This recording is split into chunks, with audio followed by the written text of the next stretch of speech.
Hello, everybody. This episode of the Juicebox Podcast is sponsored by Omnipod and Dexcom. Dexcom, of course, makers of the G6 continuous glucose monitor, and Omnipod makes a tubeless insulin pump that I think is second to none. If you'd like to try a free, no-obligation demo of the Omnipod, you can do that today, very simply, by going to myomnipod.com/juicebox. And if you want to learn more about the Dexcom G6 continuous glucose monitor, dexcom.com/juicebox.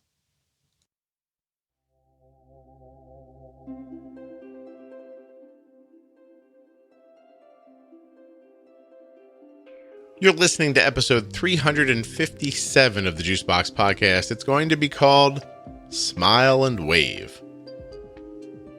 In this episode, I'll be speaking with Katie. She's got like 400 kids or something like that, and one of them has type 1 diabetes. Katie came on today to talk about what it was like to go from MDI to a pump, and some of the things that she experienced along the way. This episode becomes very giddy. I very much like Katie, and I like chatting with her. Turns out that I've spoken to her before and really didn't remember before we recorded this, so that was a little embarrassing.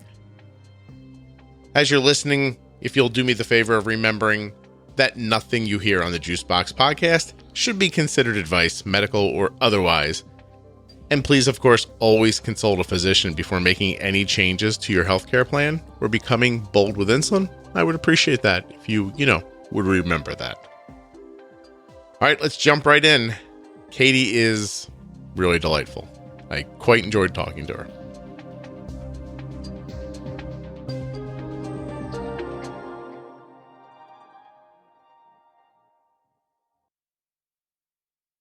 My name is Katie, and I have 4 children, and they are 14, 13, 11, and then 4, and she is our type 1. The 4-year-old. The 4-year-old. Mm-hmm. Now, when you thought to come on, you were like, right away, I'm going to get made fun of for having 4 kids. Was that? Yes. Yeah. Yes. And that's why I'm not going to do it, because it seems like that's the way I would go. But my God, let me just ask this then. All with the same dad? Yes, all with the same dad. So then the 4-year-old was I don't like to say this where it's going to be recorded, but after a dinner with a couple of drinks on a Friday night and something like that kind of a situation? I guess. We have the older 3 that are very close in age, and then somewhere in between the 11-year-old and the 4-year-old, almost 5, we did have 2 foster children that we had for a little while, and then they were placed with an aunt, and so that middle area was filled with other kids for a little too. While. And now you need to get somebody back on your team, because I guess so. Yeah, those other 3 are going to overpower you. Wow, are the older 3 all? Do you have 4 girls? No. The second one is a boy, but yes, 3 girls, 1 boy. Oh yeah. Oh, that's going to be terrible. I'm so sorry. Yeah. I hope that doesn't sound sexist at all, but that's going to be horrible. It is. Yeah. Oh, sure. Oh, sure. Oh, geez. For probably, I'm guessing, a span of, where does it start? Right around 13? Where does it start? Where do they start coming at you like demons? Around 13, probably doesn't really end till, you got to think, maybe right at the end of high school, college, and then they probably picks up again in their early 20s and then in their late 30s. And it's going to keep on coming. And the younger one was a girl too. Yes, she's a girl. Yeah, the little one. You people are not good at stacking the deck in your favor. I can say that. No. And she's a handful. So. That's such a polite parenting word. I would love to be with you somewhere quietly, privately, where I said, tell me about that kid. You used a different adjective. Yes, not handful. Scott, I think she's trying to kill us. Yes. All right. So listen,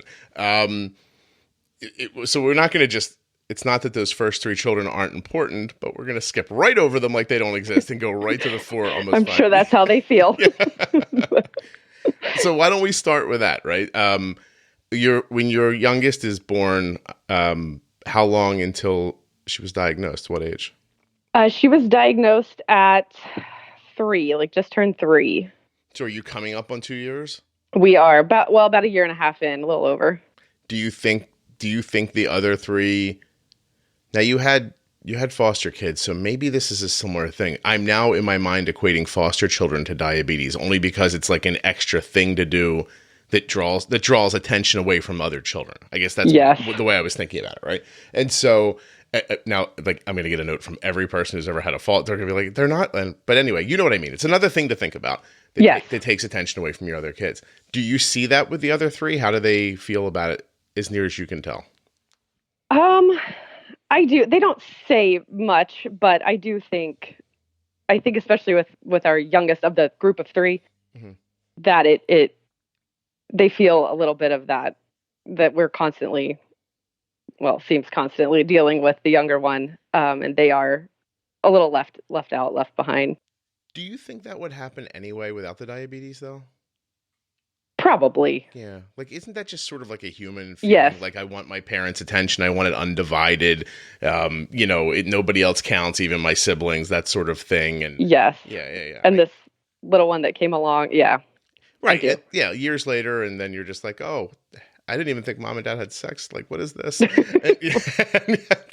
and you probably were at that age where they were probably looking at you like, those are nice people that bring the food into the house. Right. Yeah. I really do feel like that, it's easy to point at the diabetes and say, oh, somebody's upset because we are paying more attention to that. But, I don't know. I never heard it too much from my son, but he would once in a while do or say something that made you feel that way. And yet it's possible that I have spent more weekends, like full solid weekends, 24 hours a day with my son than most people who don't have kids who are running around playing sports like that do. Right. He and I have had a ton of personal quality time together. And yet still once in a while, it's like, oh, it's always Arden. And I was like, really? Right. Like, how are you? You're out of your mind. I'm broke because of this baseball thing. Like, how could that be possible? Right. Yeah. Our older ones play, especially our older two, are real involved. We have a travel baseball for my son and then club soccer for my oldest. And it's never stopped them from doing anything that they were doing or wanted to do. Right. So I think the moral of the story maybe is that kids just, kind of rightfully so, want the attention of their parents. Right. Yeah. It doesn't really matter what's taking it away. It all feels completely criminal that it's happening. Yes. But is it in your mind? Do you try to not let it slide one way or the other, or do you just do what you need to do with the diabetes? We don't think about it. I don't. We just do what we need to do. Yeah, I feel like that's what we do too. Like, I think a lot of those things you spend your time worrying about, and then you just look super like suspect. That's a kid's word, right? Suspect. Yeah. You look suspect. Why did I say that? There were a lot of girls in my house last night. I must have heard that word at some point. But anyway, you look inauthentic, I think, when you're trying to put attention in a place. Right. You know what I mean? Like, everybody's got like an aunt or a grandparent who like really doesn't like you that much, but they turn it on when they see you. And you're just like, this lady is playing the part of aunt that likes me. Why is this happening? lot of 30-year-olds laughing right now going, oh, I don't like my niece at all. And I do pretend to like her when I see her. Anyway, it's fine that you don't like her. She's probably nasty. Anyway, when those boys are dirty and they smell weird, if it's a nephew, and I don't understand. Okay, so here's why this one's going to be fun, Katie. It's because I don't remember why you're coming on. I don't either. Well, then why don't we look then and see if we can't figure it out, everyone together? There must have been a good reason, right? Okay. I don't know. You don't know? Yeah. Okay, so at this point, I don't think it's any surprise to people that, correspondence comes to me through email, through Facebook Messenger, through Instagram Messenger, and I'm not great at keeping track of all of it, right? So, right. And it's easier if you email me because then I can just search you out and like look. But also when we get notes, I don't think much of it. Like, I'm just like, oh, this is cool. This person looks like they'd be good on the podcast. And by the way, I've looked at people who I've thought, I don't know if they're going to be good or not. And I think, let's try it and see what happens. Right. I've never turned anyone down. But I'm now seeing a note from you back to February of 2019 on Facebook. Love the show. Helpful parents, new parents. Oh, maybe this was it. But I just left the endo's office and I'm so frustrated and confused right now. Okay, I think this is going to be it because this happens to a lot of people. and your note was coherent. So I thought, let me force this person into being on the podcast and explaining the situation. So when you sent me that note back there, do you remember that time? Yes, I think so. Okay. Do you need me to remind you of what was happening to you back then? I could do that, right? You said February. My daughter was diagnosed about 9 months ago at almost 4 years old. She's 4.5 now. We got a Dexcom 2 months after diagnosis, and we've been on MDI. Our last two A1Cs were 5.3 and 5.1. We've used our own research, like books and the internet and groups and everything, listening to all your podcasts to get from 14.5 at diagnosis to 9 a month later, 9.1 a month later, then to 5.3 and 5.1 after that. The question and my frustration is, we recently got the Omnipod, and we just walked out of the endo's office to start the saline trial, and I'm totally unsure about how I feel about it. When we started, yes. Because they wanted you to set a target that was much higher than what you were accustomed to with MDI. Right. Yeah, set everything much higher than yes. And so you said, this is great, you should I find a new endo or go rogue? We did not find a new endo. Okay. Well, I don't like naming the episode so early on, but go rogue is a strong contender. That is what we did. Yes. Good for you. So that is what I wanted to hear about. And here's why. In all seriousness, not that I wasn't serious, that I forgot why you were coming on, but now that I've refreshed my mind, this is a huge problem for people. You start an insulin pump, and tell me a little bit about what they set you up for and how that all went. We were MDI for a while. It took us a while to get. We lived in Texas, and then we moved to Ohio. Maybe 3 or 4 months after she was diagnosed, and so by the time we even got into a new endo, and got going with the pump, it was a while. And so we had figured out MDI really well, and we were getting A1C 5.2, 5.1 with MDI 5.3. Yeah, and so. It had been so long, but I knew we wanted the pump and what that would help us with. So we went in, and I guess we had like a CDE that came in and looked at everything and started talking about how we would go about this. And I just had a bad feeling right then. Yeah. And just saying how things we couldn't do or what we couldn't continue with or how things were not going to go. Just telling us, and it was kind of yes, we can, like in our opinions. Right. So we went in for the saline trial, and she walked through all the settings and how we were going to start, and that she, be prepared. She's going to run a lot higher than you're used to, giving us that speech. And we came home and I'm like, for how long? Is it a day, 2 weeks, a year? What are we? Mm-hmm. She's going to run high for how long? And it just really didn't set well. But so that's when we did what we just listened through podcasts. We read everything we could read, and we went back. I guess we did saline for like 6 days or something. Mm-hmm. Went back for the real insulin start. Nodded our way through She set the Omnipod how she wanted it. We said, yes, okay, great. And I don't think we even got to the parking lot before I took that thing and had adjusted all the settings back. Give me this. That's down, this lower, that higher. What was this guy thinking? I definitely hear you. And we change things all the time, but of course. But yeah.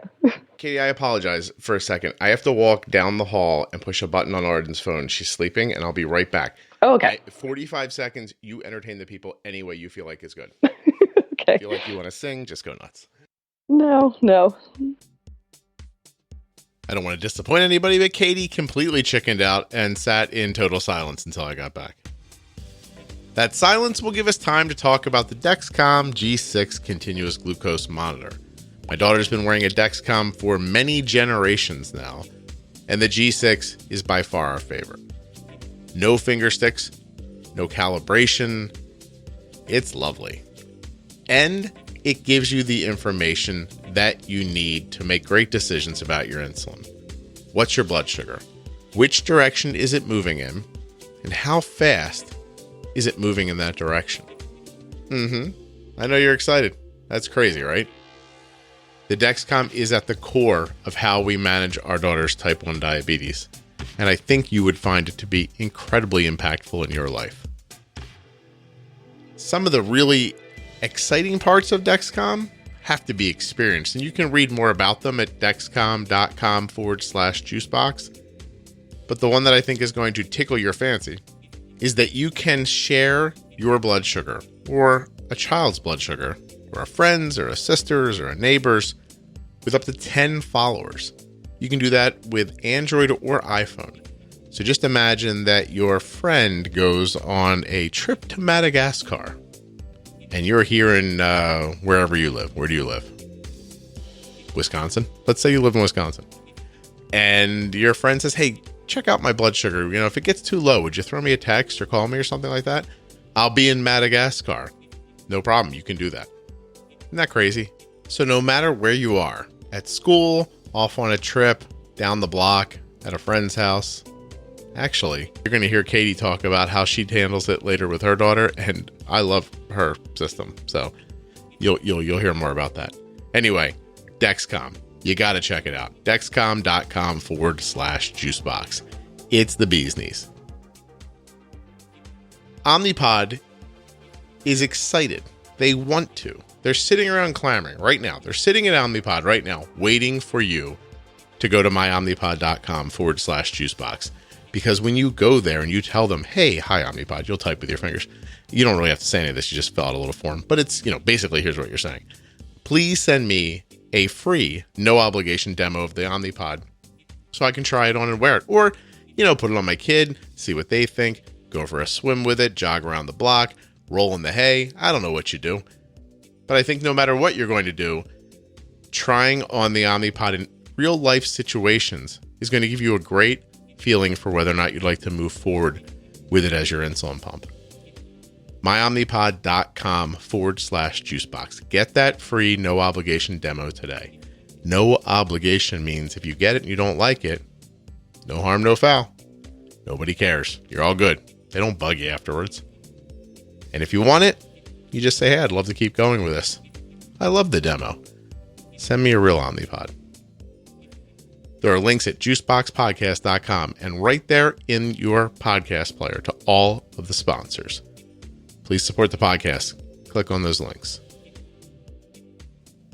We're going to get right back to Katie in just a moment, really dig in and get going. But before we do, please allow me to remind you about diabetesprotip.com. It's where all of the Diabetes Pro Tip episodes from the podcast are housed in one place, in case you need to more simply revisit them or share them with someone else. Sometimes it's hard to tell somebody, get your podcast app, download, find this episode. Diabetesprotip.com. No S. Pro Tip. All right, here comes Katie. My apologies. Did you that's good. Recite the preamble of the Constitution or anything? No, but that would have been a good idea. I just do that so that when I go back and edit, I can amuse myself with what you did or didn't do. Like, well, she just sat perfectly quiet. So Arden there are 3 days here of school she has off, Wednesday, Thursday, Friday. Oh. The teachers call it professional development. I think they all go to like Atlantic City and drink. I'm not 100% certain, but no, we sit there in meetings. So you know these things because you're a teacher. All right. I was, yes. You were a teacher. And so professional development's this week. And she's been really tired the last week. She's like a lot of testing and things going on. So she's like, I'm going to sleep in as much as I can. I was like, right on. And I thought I was doing a good job of holding her up. And then all of a sudden, about 10 minutes before we got on, she went from like 70 to like 66. And I was like, this is moving a little quickly. So I gave her a little juice and I temped her way back because I didn't want to miss, you know what I mean? Because you and I were talking. So now I have like a 102 diagonal up and I had to turn all the temp stuff back. Oh. So I just had to do that. I apologize. That's okay. Anyway, thank you. Okay, so you had a situation that I think most people go through. And diagnosing why it happens, we can kind of all guess, and it's probably not that important. Like, why does your doctor do that? Because this person came right out and said, hey, listen, you're going to be higher than you expect. Mm-hmm. That wasn't just because of, what you were used to, your 5'1" and your 5'3" and all that stuff. That was because they were like, I'm going to push your settings up and I'm not going to give you as much insulin as she needs. Right. And it's so that you can figure the whole thing out. Like, I think I understand that premise, but I don't understand not saying to somebody, hey, look, we're going to take this thing here, where you used to be at, I don't know, you were getting the equivalent of a half a unit an hour for basal, but I'm going to knock it back down to a quarter. But in an hour or two after you get home, if she's high, why don't you move it up to like 0.35 and then wait a couple hours, and then if she's still high, and then get back to where you think you need to be. It's right. Like, we'll set it here, and then you'll come back in a quarter of a year, and we'll look at it again. Right. That's senseless. Exactly. Absolutely senseless. And you were struck by it harshly enough that you were just like, I'm not doing that. But you have any idea how many people walk out there into that parking lot, feel that hard that you feel, and then just go along with it. Yeah, I feel like we worked too hard to get where we were and to just be getting something we were excited about that we wanted that was going to help even more. And Katie's like, we just took this hill. I'm not walking back down it voluntarily. Right. Yeah. I'm going to stand up here with my flag and keep you off of my hill. And it just really is. I think it's it's suspect, Katie, that the doctor would do that. That they would, because did you make any noise in the room at all? Like, but we don't want to do that, or what was that feeling like right there? I did the first time. So we went in, I don't know how many meetings of this before they actually gave us a pump with insulin. But one of the first times I did kind of say, no, why? I asked why and told them we weren't going to do that. And basically around ended up just, again, nodding your head and saying, okay, you're right. Yes, I understand. And left. And then just do what you want to do when you leave. Do you think that's what they want from you? Do you think they want to say, look, I told them how to be, quote unquote, safe. If they change it, it's on them. Like, do you think it has to be. I cannot imagine why they would set these things, like you said, to give a kid less insulin than they're currently using. Mm-hmm. It has to just cover their. I don't want to out where you live, but if I'm right, you're near one of the better children's hospitals in the country. Is that where you're going for your care? No, we were in Houston, in Texas. We used Texas Children's when we were diagnosed, and then we moved. We're in Ohio now, and we do not use a children's hospital. We just use a practice, gotcha. A pediatric endo practice. Yeah, I'm right about that children's hospital in Ohio, right? Yes, it's one of the better ones. Thought of really well. Okay. Why do you not use that versus the one you're using? It's just really close to our house, so we don't have to drive and park and all that. So, and I really like the endo. Once we got over that, she's been really, really supportive since then. So cool. Yeah. Well, and I think that's the next problem is that you also can't become adversarial then with them. Like you don't want to start this process where you are now fighting with the endo or you think of them as somebody who doesn't have your best interest at heart. You really do have to it's unfair, but you have to see their side of it too. And we smile and nod when we're there. Now we don't have to. I was nervous when we went back. Yep. The first appointment after being on the pump to show her to give her the PDM to see all the stuff we had changed. How she would react to that, but her numbers were so good that she didn't say anything. Do you prep everybody before you go in the room? Do you hit them with the Madagascar penguin thing? You just smile and wave, boys. Yep. Just like everybody, just nod and smile. I wonder how much of life is being wasted by one person telling another person what to do when the other person has pre-planned to ignore them. Must be so much of our waking human hours are wasted on today I'm going to explain this to a lucky young man who's going to benefit from my wisdom. And that young man is my son, who I've just told, look, if they try to change your swing, just go oh, hey, don't worry. It's great.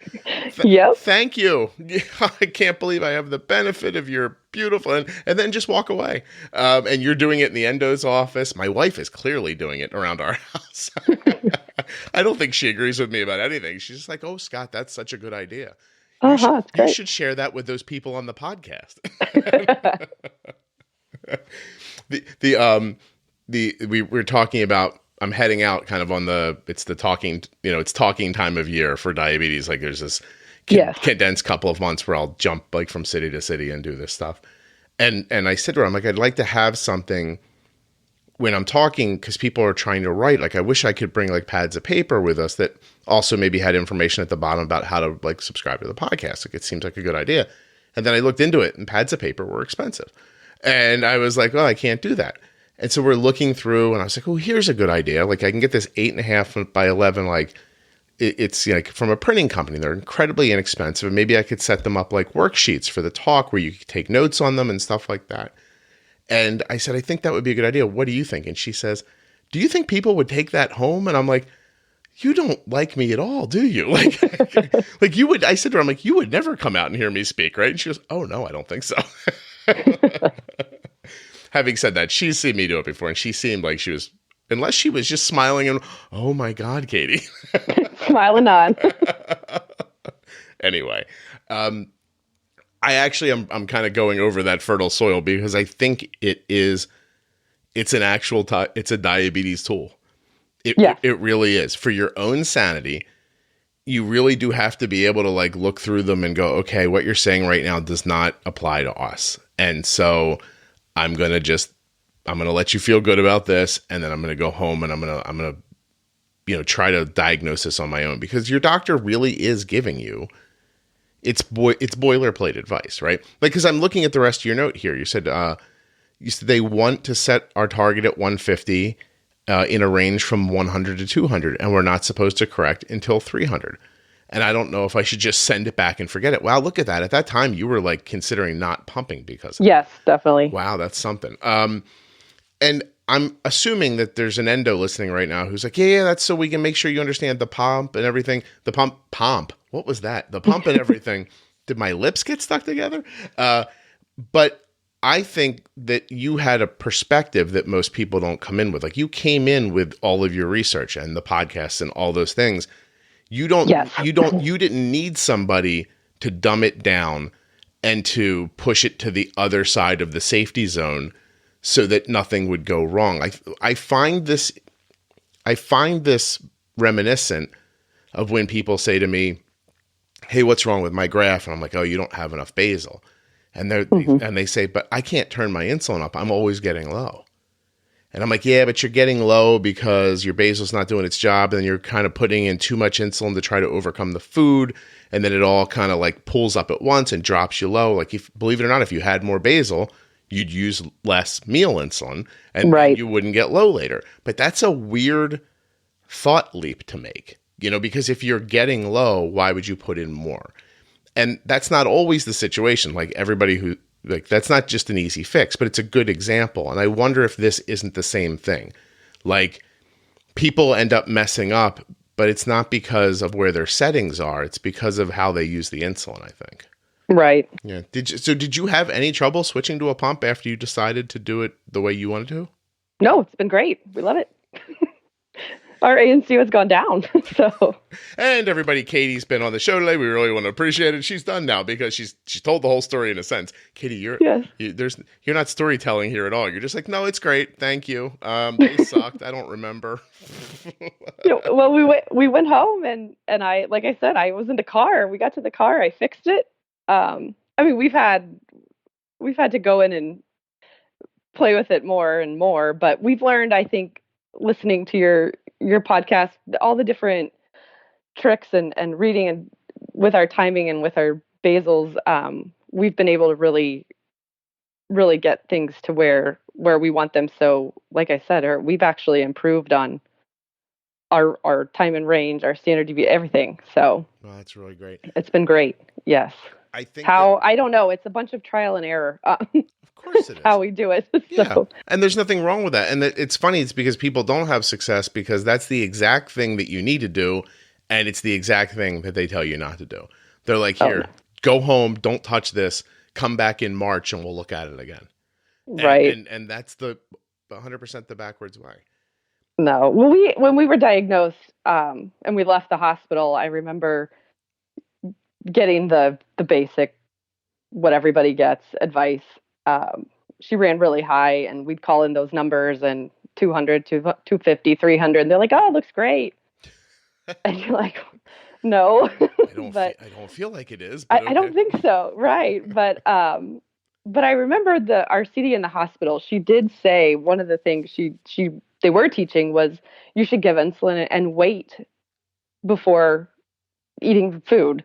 So that pre-bolus idea was there, which we're like, okay, give insulin, wait 15 minutes and eat. And I want to say the first week or second week we were out of the hospital, we had gone out to eat, and I can't remember if it was mac and cheese or pizza, something like that she was going to eat. And so I gave the insulin. We waited 15 minutes, 20 minutes, and that was the first time we had a serious low, because we had no idea that you can't necessarily pre-bolus all foods at the same time. Right. Or that macaroni and cheese would then go in and not really impact her right away while the insulin was still working so quickly. And we were in the car driving home, and I want to say she was low 30s, high 20s when I checked her finger. And I'm thinking, what happened? I don't understand. I did what they said. But that was the turning point for us, where we're like, well, you gave us enough information. I think they feel like to not kill you, but in a way, that's you're like, hey, sweetie, we're going to have to get one of those foster kids back, I think. Because you gave us enough information to just be dangerous. So we had to really. Yeah, right. Because that generalized, look, you pre-bolus 15 minutes before, you have to get it's not the whole idea. And no. And so they gave you, we talk about this all the time. Like, they gave you the first sentence, but not the rest of the explanation. And now there's going to be some CD out there who's thinking like, now that's why we don't tell anybody. But that can't be the answer either. No. The answer can't be all or nothing. Right. And if you don't know enough about pre-bolusing to explain it to somebody, then don't. But don't tell them it doesn't exist. Say, look, there's this idea that I don't completely understand that we should all look into together and try to make better. Like, look, it's just like anything else. If I was an auto mechanic and I didn't know how to change a fuel pump, and I took your car in and you were like, hey, my fuel pump's bad, and I was like, yeah, that's cool. Give it to me. I'll fix it. Like, that's wrong. Okay. Like, so you can't, if you're a CDE who's really good at 95% of the stuff you do and you don't understand 5% of it, and it's important to other people, well, figure it out. And then, so that you can speak to people well about it. Right. Oh, and they go over carb counting and all of that. Just mentioning glycemic index at that point would probably be helpful. Tiny bit helpful. Yeah. Right. And explain it in a way. And you know what, too? I think that Jenny being on the show is incredibly valuable, because Jenny is a CD, and she does take those big ideas. And I'm going to tell you right now that those episodes are not scripted. And they're not even laid out in like bullet point form. Like, I tell her, she logs on, she's just gotten off the phone with somebody else, and I say, hey, Jenny, today, let's do this topic. And she goes, okay. And I can watch her clear her face, and then I start talking to give her time to settle into it. And then I ask her a question, and she begins to answer it. She doesn't have to say, oh, let me go check with a colleague, or I'm not 100% certain, or anything like that. And in the span of 2 or 3 minutes, she can roll through what glycemic index is in a way that when you hear it, you go, oh, I understand what that is. So why is it possible for some people to do it and some people not to do it? It's not rocket science. I don't want to overuse a stupid phrase, but it's the idea that some foods hit harder or hit longer or hit shorter.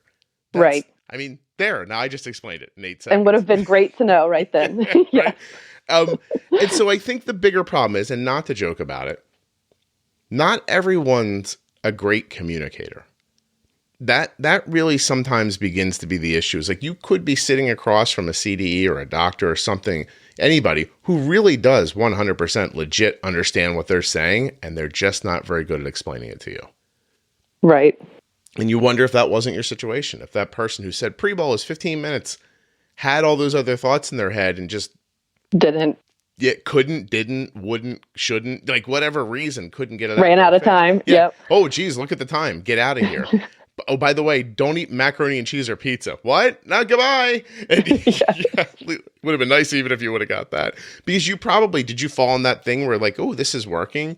And then you you got all like, I was going to say cocksure is not actually something that needs to be bleeped out. That's a real word, right? So you got all like full of yourself. I'll probably end up bleeping it out anyway, just 'cause I'm not 100% sure. But you got all full of yourself and you're like, let's do this now. And right.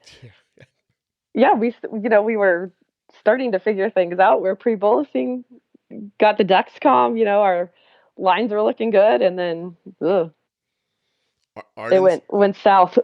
Arden's first of two seizures, when she was really like just diagnosed, like, she was still like 2.5 years old, definitely came from that. Like, where I was just like, this is easy. Why do people make a big deal out of this? We should try Chinese food. Someone call 911. How does the glucagon work? And it seriously was like that. And it was really because things had gone so well that it just felt like, oh, this is easy. I did what they said and it worked. Except back then, imagine that, her A1C was like 8.5 or 9. And I was still thinking like I was doing terrific because sort of that's what they told me was okay. Right. So I had a really good feeling about it. I thought I was doing great. Now I look back in hindsight, I was doing terribly. I didn't understand any of it. And I should not have been in charge of giving a 2.5-year-old insulin for Chinese food. That's exactly how we felt. We're like, what did we just do? Exactly. And of course we correct, and then the mac and cheese hits, and now we're 400, and yeah. Drink a juice on top of the macaroni and cheese. It's going to hit in a little bit. And then listen, in a million years, would you have had the nerve to give her more insulin after that? Not at that point. No. Right. No. So you let it ride all the way up and sit there. Do you remember if you ever corrected it, or did you just wait? I did. Yeah. Well, we had her running around, jumping on the trampoline. I'm like, what? It was not budging. It took a while. I think that moment we're like, okay, we know nothing about this. Mm-hmm. Do you ever like when people put voices into pets' heads, like you're like, oh, my dog's thinking this right now. When kids are really little, you do the same thing. And there were times where I would look at Arden and think, she's got to be looking at me thinking, how did I get stuck with this idiot? Yes. This guy is flat out going to kill me, but I can't reach the doorknob and I don't know how to drive the car, so I'm stuck hoping that he doesn't. Yes. Which is really parenting, on every level. It just gets a little amped up around diabetes. So let me ask you a question here. As I look through our correspondence back then from February, I see that I came in with some classic advice, which of course was not advice, even though we were not on the podcast. But I just said to you, I said, my thoughts are simple. Your A1C and your standard deviation are spectacular. I would not change what you're doing. Do not think twice about what anyone thinks of you. Follow your heart on this. What they've done will jack up your blood sugars. Excuse me. What they've done will jack up your blood sugars, have you bolusing constantly, and cause lows. And then that was it. You kind of came back and thanked me for the response and everything. And then I think, so you still looked a little dicey in your next response. So I said, hey, listen, you'll be fine. You'll be fine. They probably set those safe limits for everyone, and they'll probably be thrilled if you figured it out and you don't need their help. And then I said, I'm here if you get stuck. Now, here's my question. Were they thrilled, or did they look at you cross? Oh, the first one back. Okay. So, I remember we went back and saw there's 2 or 3 endos in the office. I'm not sure. We typically just see the one.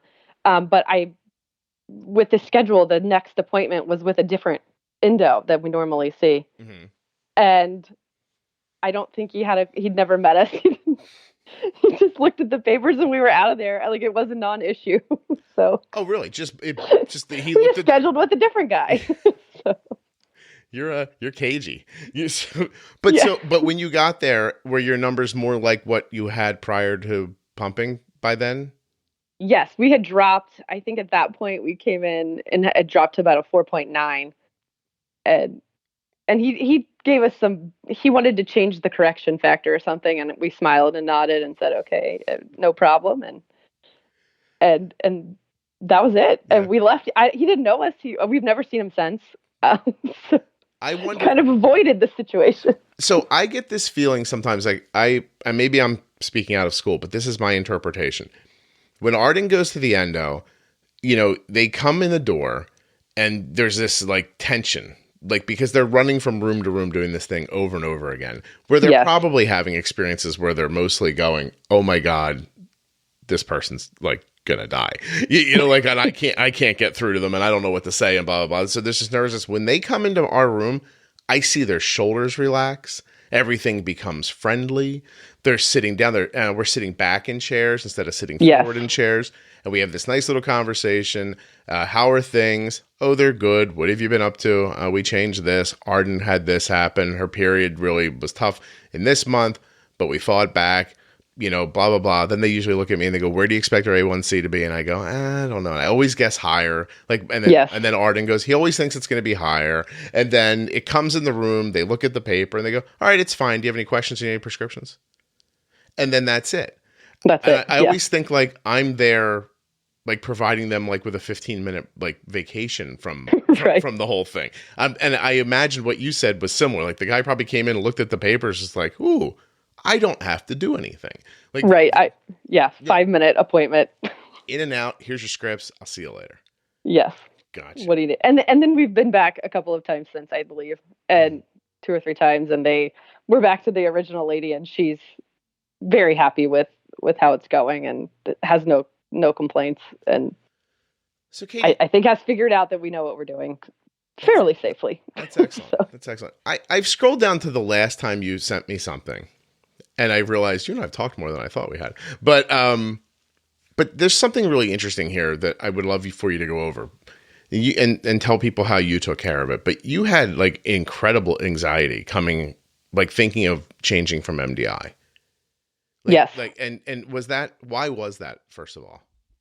I just think we were comfortable. I just knew what I was doing. The poor kid was getting, 6, 8, 10, 15 shots a day, depending. But I knew what to expect. I knew what was going to happen when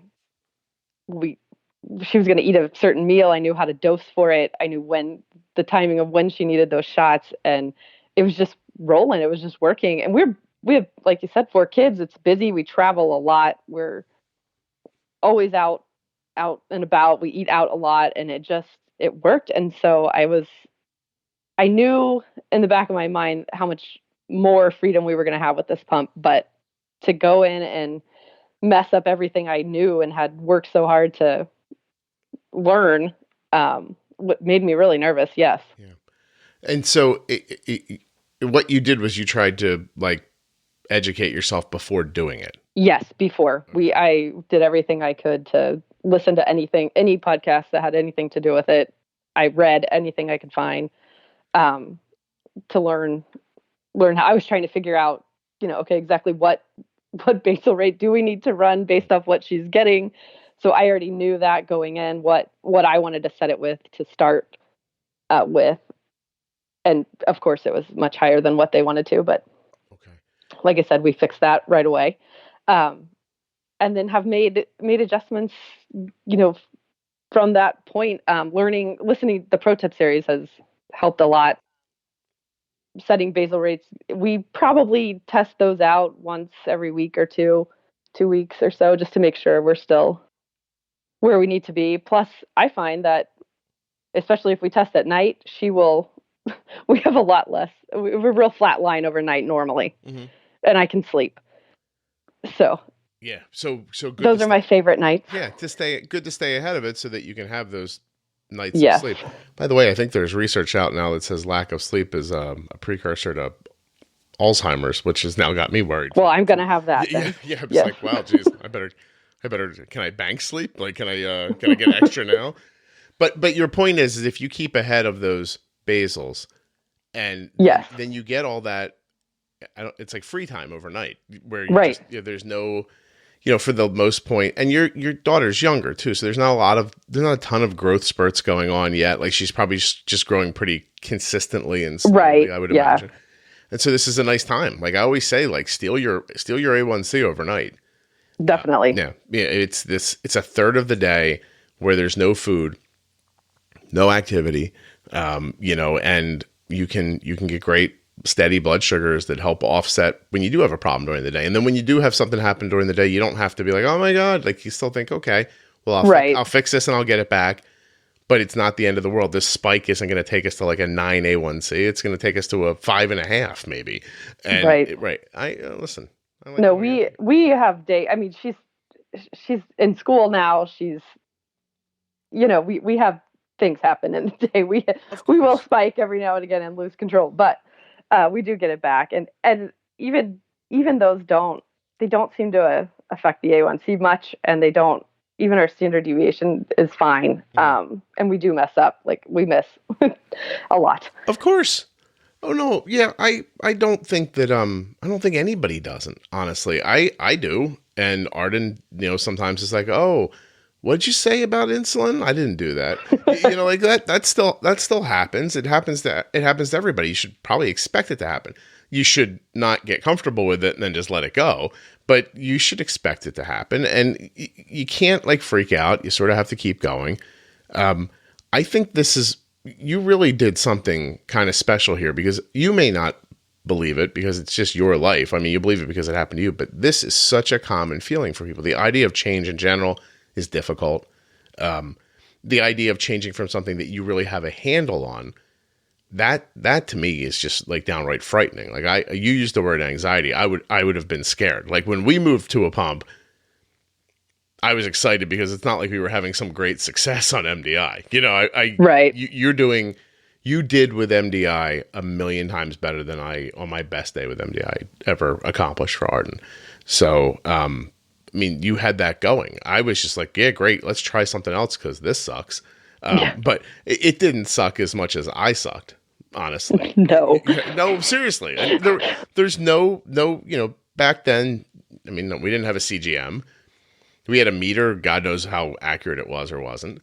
And I really wish people could like feel like Arden's diabetes supplies were a vial of insulin, a couple of syringes, test strips, and this meter that was like 1.5 inches long and 1 inch wide. Ugh. That's what we carried with us. That was the whole entirety of it. Yeah. So, and go ahead, go crazy, see what you can do. And what you could do was what we did, which was count the carbs, put the insulin in, wait a little bit, eat, wait, test, inject, put her down for a nap, ask her to go run around, right. Pray that time would stand still so the next meal wouldn't come up again. And or they want a snack. Like you've maybe no idea how many times in my life I've thought in my head or mumbled out loud, oh God, she's going to eat again. Yeah, like, oh, she's hungry. And you look at the clock and you go, of course she is. I'm hungry too. It's noon. It's 5, but it just felt like, oh dear God, it's time to eat again. Like this can't just keep happening over and over, can it? Like it has to stop at some point.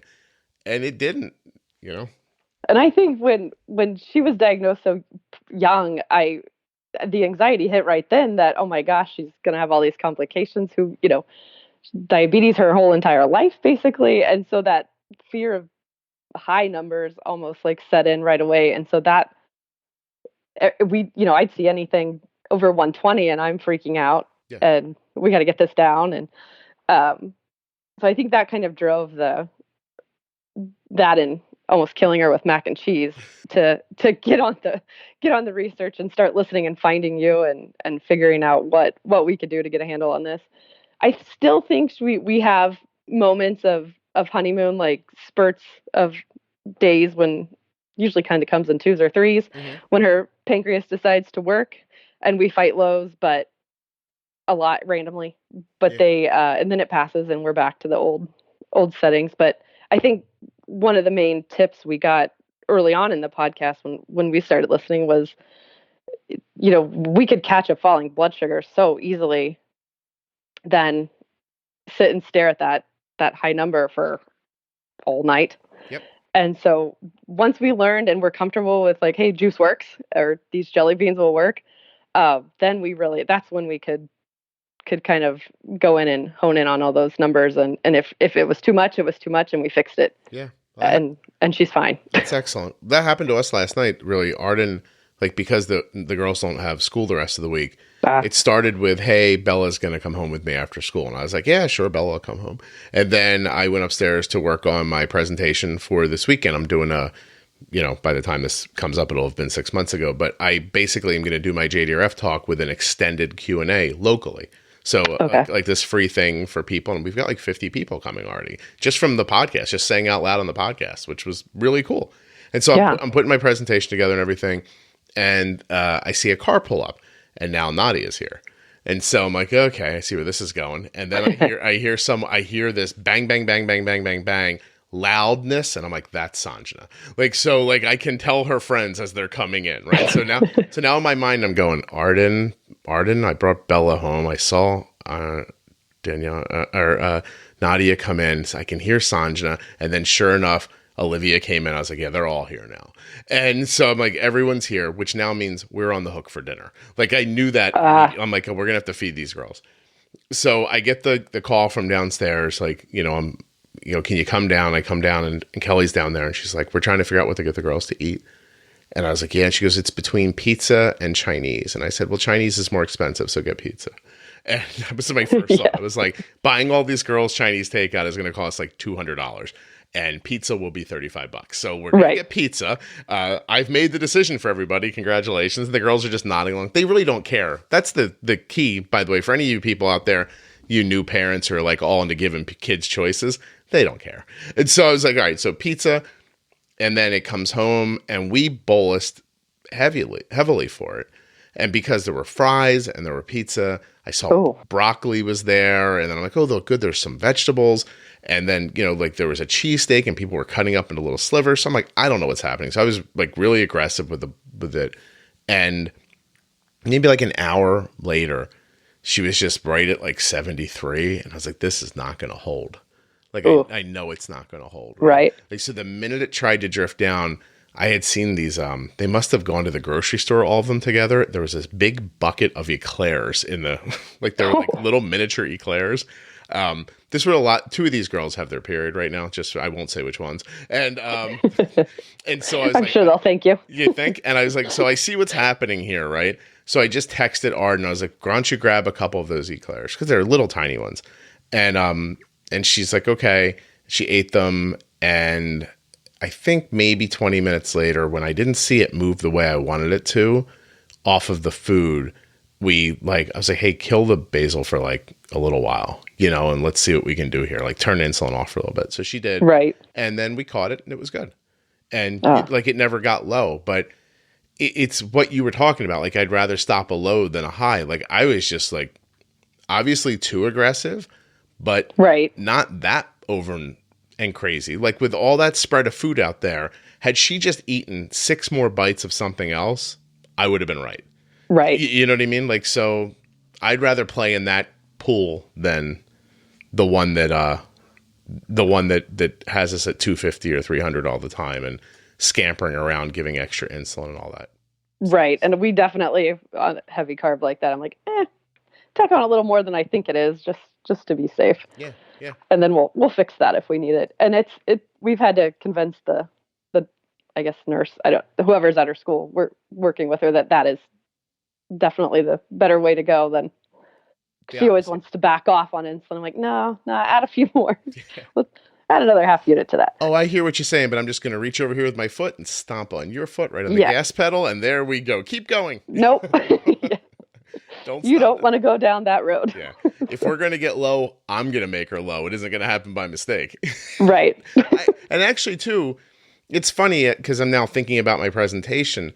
That is really something that I talk about when I only have an hour to take a person who's never heard me before and put them in the head of the podcast. Like there's certain things that I hit on. And one of them is I'm just like, you have to be aggressive. Like you need to punch first. Like, because at least what happens next, you did. Right. I always kind of put it into boxing terms. I'm like, if you get into a fight and you curl up into a defensive position, you put the other person in charge. Like you're putting the insulin and the food and the carbs in charge. Like it's making the decisions. I'm like, at least if you swing with that bolus and you hit first and you're wrong and you get lower, you caused that. Like you have cause and effect. I did this and that happened. So now I know how to fix it, which is what I did last night with the eclairs. I was like, oh, I know what I did wrong. I'll just add this. That will fix that. But had I backed off or been erred on the side of caution, then all of a sudden that arrow's going up, the blood sugar's jumping up. I don't know why, Like I have no idea why. I don't know. How do I How much more? Yeah. What people ask us all the time. We're like, well, how does she know more to correct with? I'm like, I don't know. Do you actually say, I don't know, more insulin? Because I don't know. Just yes, more, a lot more.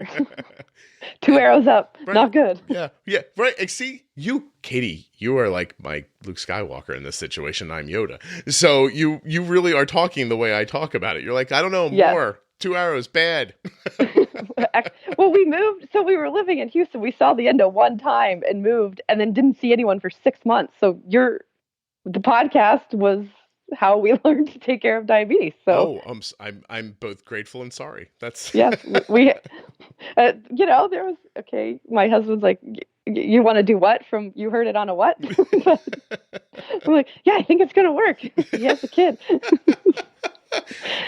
She was probably like, you look so stable when I married you. I didn't realize right. like what was coming, but you're not in charge of the kids anymore. The podcast guy says this is what to do. Listen, I don't know if you realize this or not, sweetie, but that man had to buy a microphone and have a computer to get these thoughts to me. So he's really all in on it. At that point, when you were listening to the podcast, I was on a $200 microphone. So my entire in on the podcast was $400. So it cost me $400 to tell you how I use insulin at that time. It works. But my point is I had I could have been a lunatic. Right. And we had juice boxes. I was ready. You really are. This is the greatest thing ever. Now I realize why you're on the podcast, because as I look through our notes at the end, we ended up speaking back then on the phone. Yes. So something happened on that phone call. And by the way, I don't want to seem blasé about this because I really am not. But I do really talk to a lot of people. And so I'm not going to lie to you this morning. I looked and I was like, Katie, don't remember. And I tried really hard. I as Katie was getting online, I'm like, hey, where did you reach out to me at first? She told me. I was like, oh, maybe I can find it there. And I started looking. But these conversations, like yours and mine, I'm sitting here now, even though I don't fully recollect it, I believe that I must have had such a good time talking to you on the phone that the last thing I must have said to you was you should come on the podcast. I think so. Yeah. But yeah. So, and I was right, because you're delightful and this is a good episode. I can tell. I've been doing this a while. Trust me. I don't know. By 53 minutes in, when they're not going right, I'm like, I'm going to have to edit the hell out of that one. But no, seriously, that's never happened. And I'll probably edit that out because I don't want people to think that happened. But nevertheless, it really is. It's very, like, to me, you're like the regular version of Jenny to me.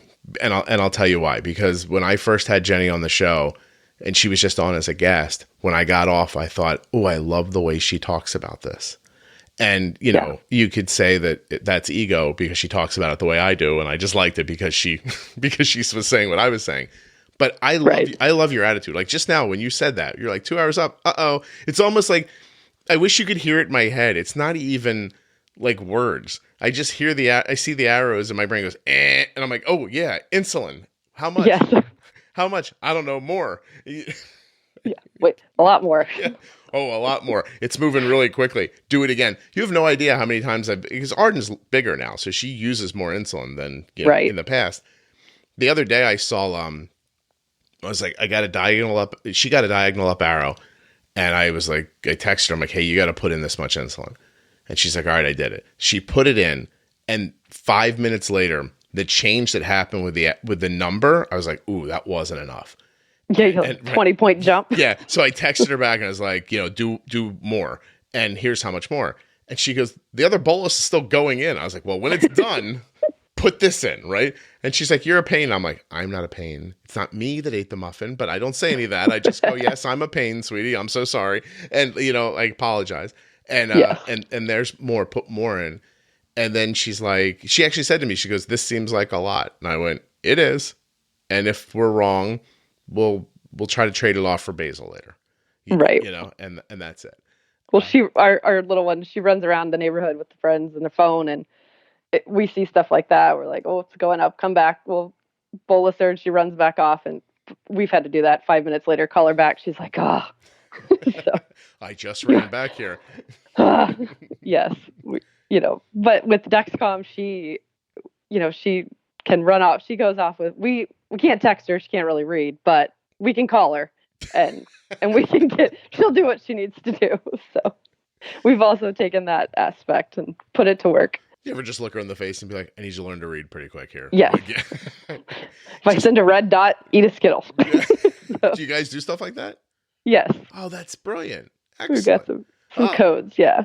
Yeah. Red dot is Skittles. Yep. So do you use that in a moment when you're like, oh crap, she's going to die before I get to her?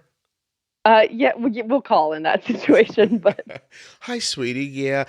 Tell Billy to be quiet. I want to say something really important right now. Drink the entire juice. Shut your basil off. Eat all the Skittles. Mommy's running towards you right now. We'll send one of the older kids with a Capri Sun. We're like, hey, meet her out in the middle of the road. Stand there and drink That's brilliant. Your children are like carrier pigeons for diabetes. Yes. They don't love it, but They don't love it. It works. Do you love paying for their clothes and boarding and food? No. Take the damn Capri Sun and run up the street with it. Yes, go. You know what? That's a lot easier than going to work and buying mashed potatoes and making them and then watching you not eat all of them.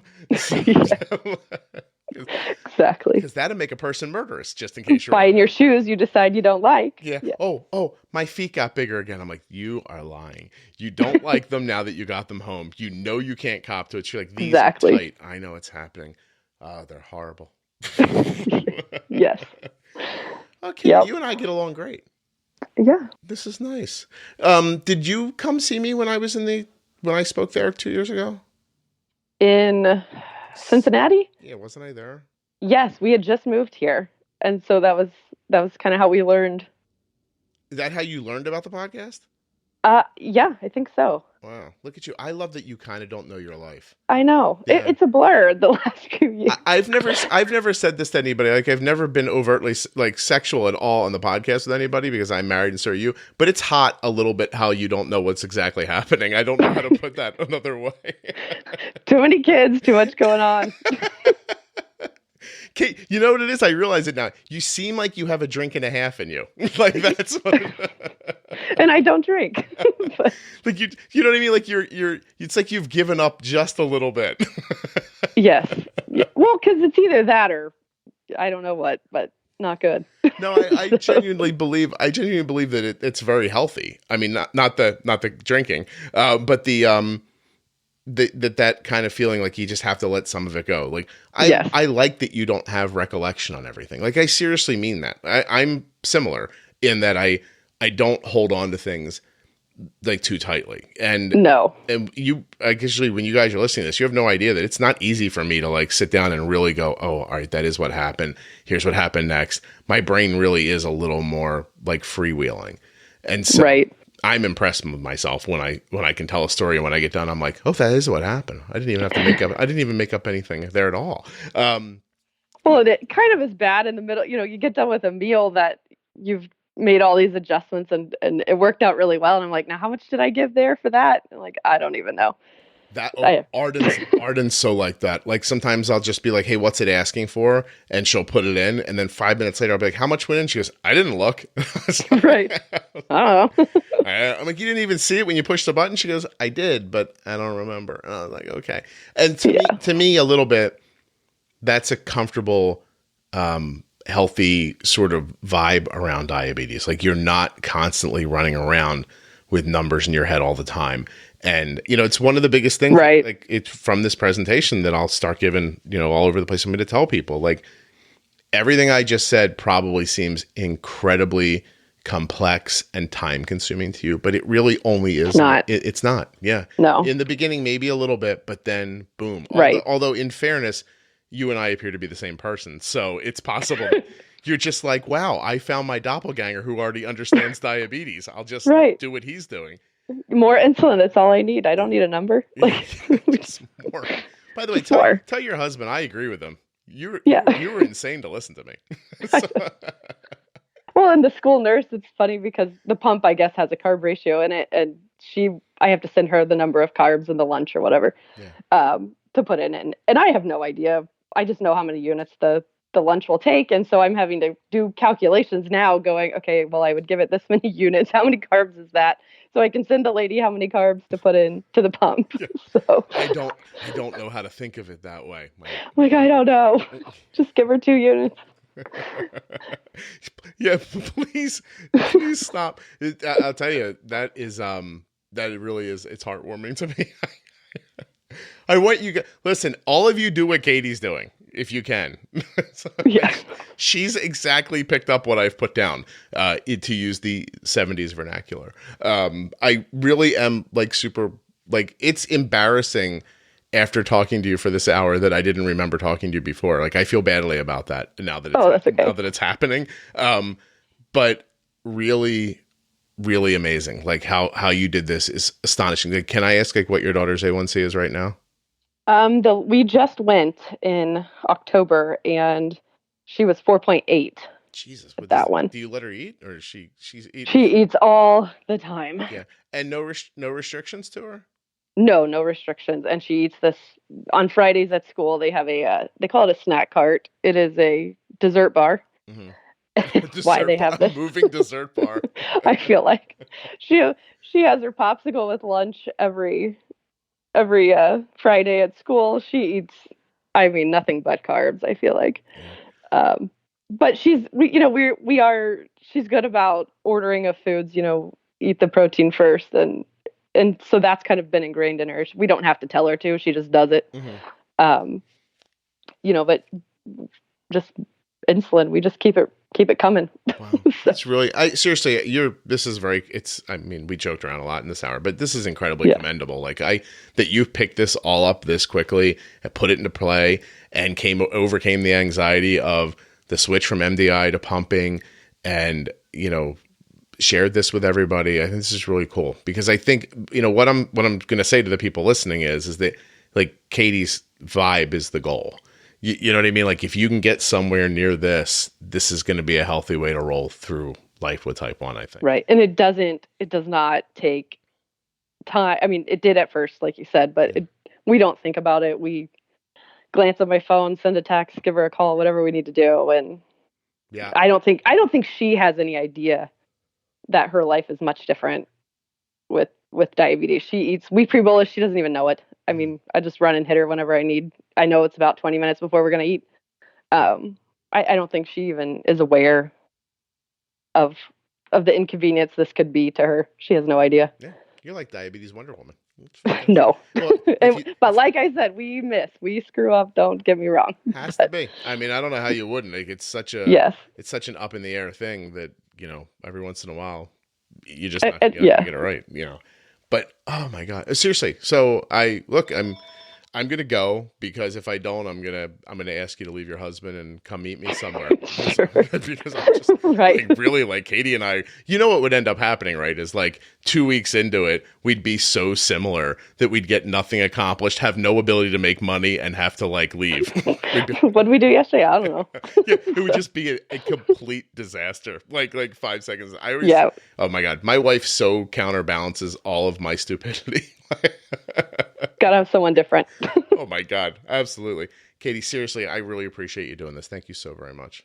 Well, thank you, and thank your wife and Arden, and just for everything being put out there. It really helps other people. So I appreciate them for letting you put their life out there. How do you know how do you know that maybe they're locked in a closet? I can tell. No. Maybe they don't really exist. Maybe I'm just really good at making up what diabetes is like. And we base our whole daughter's medical care off of it. By the way, that would be a fantastic review for the podcast. Yes. I'd appreciate that if that popped up online somewhere. I'd be leave that. Yeah. Doctors, huh? I just listened to this guy I rando met on the internet. Don't need an endo. Yeah, never set eyes on him before. He might not even be real. It's hard to tell.